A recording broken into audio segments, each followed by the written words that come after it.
Hey, good morning, everyone. Happy Tuesday morning to you, and welcome back to Morning Musings. I appreciate you being with me so very, very much. Okay, we are continuing our discussion of Matthew chapter 24 and verse 36, where Jesus, who has been discussing, by virtually everyone's admission, well, except the dispensationalists, he has been discussing the fall of Jerusalem. It is admitted by amillennialists and postmillennialists alike that even in Matthew 24, 29 to 31, Jesus was describing his, quote, spiritual coming. Isn't it amazing that amillennialists and postmillennialists can agree that in Matthew 24, 29 to 31, Jesus was talking about his coming in power, great glory, with the angels, with a shout, with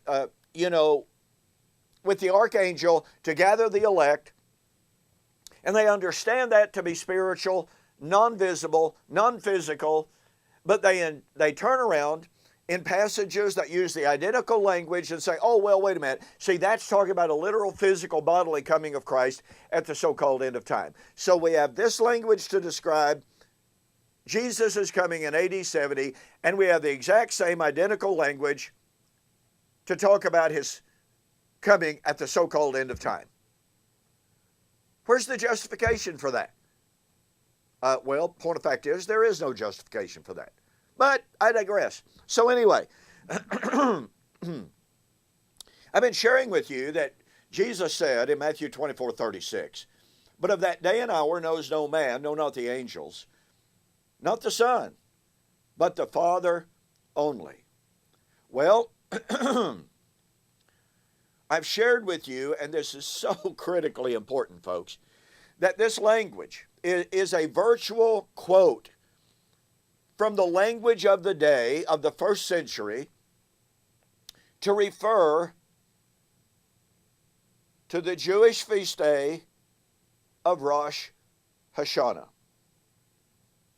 Now, as I shared with you yesterday, I read 12 names. And by the way, if you'd like a listing of those names, I'll be glad to provide that. Teshuvah, Rosh Hashanah, Yom Teruah, Yom Hadin, Hamalish, Yom HaZikaron, the time of Jacob's trouble, the opening of the gates, Kiddushin, the resurrection, the last trump, Yom HaKish. Each one of these names signified eschatological anticipation. You will notice that that these names include the day of judgment, the day of resurrection. Now keep in mind that Rosh Hashanah is the very first of the last three fall festivals. Previous to that, you had the Passover, unleavened bread, Feast of Weeks, and Pentecost. Now, here's what is important to understand. And I find this absolutely fascinating. We know when Passover was fulfilled, don't we? Christ is our Passover. 1 Corinthians chapter 5 and 6.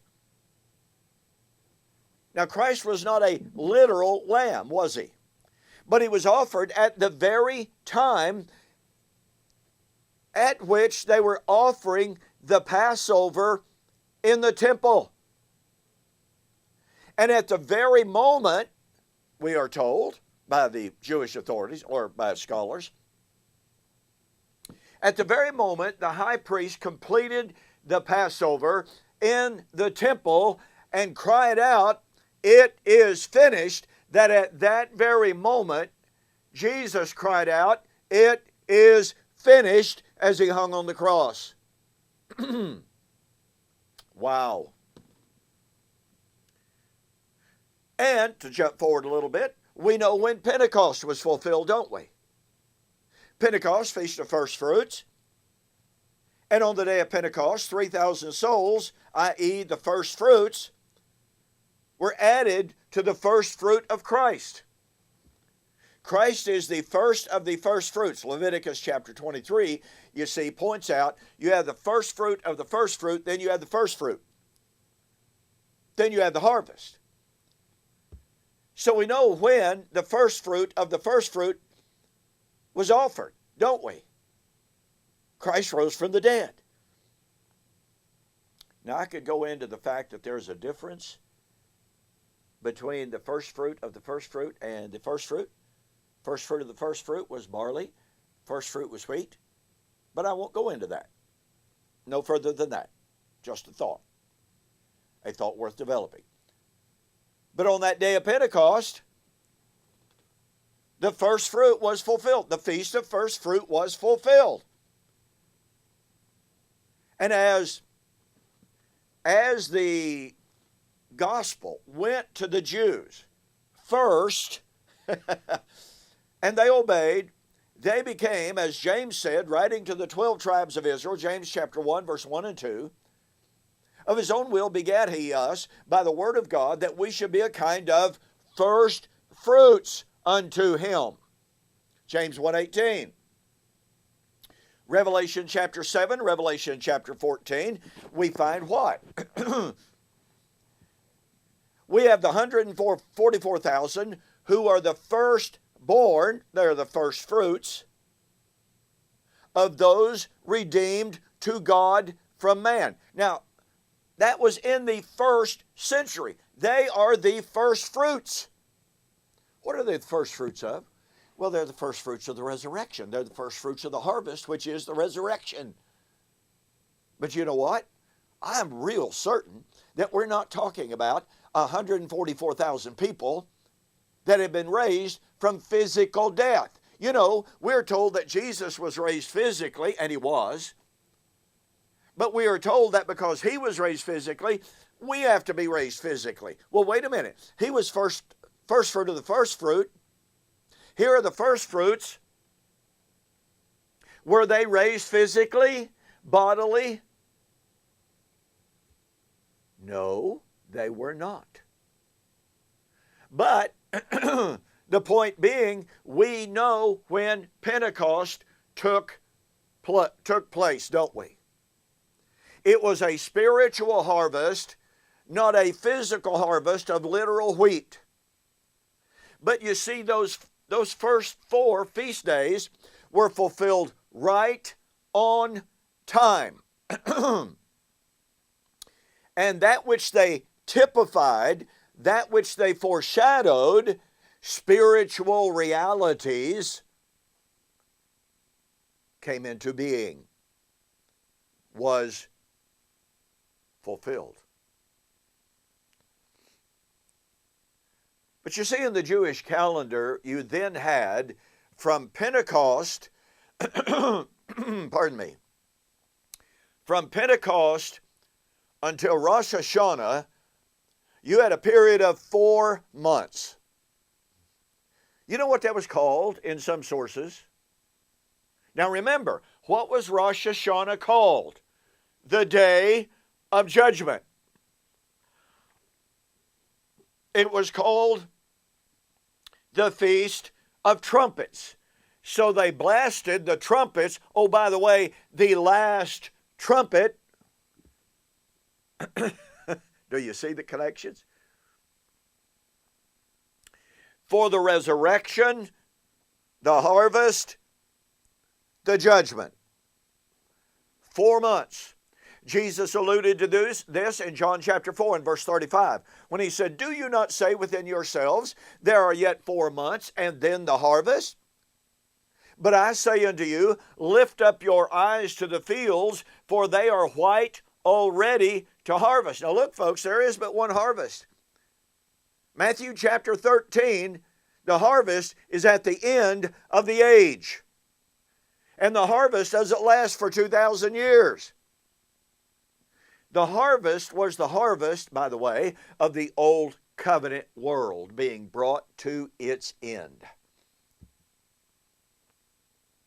But do you see the eschatological significance?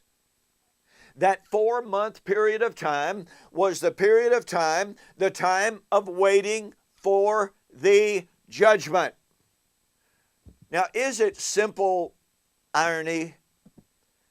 Is it simple coincidence that throughout the entirety of the New Testament, we have references to the coming day of judgment?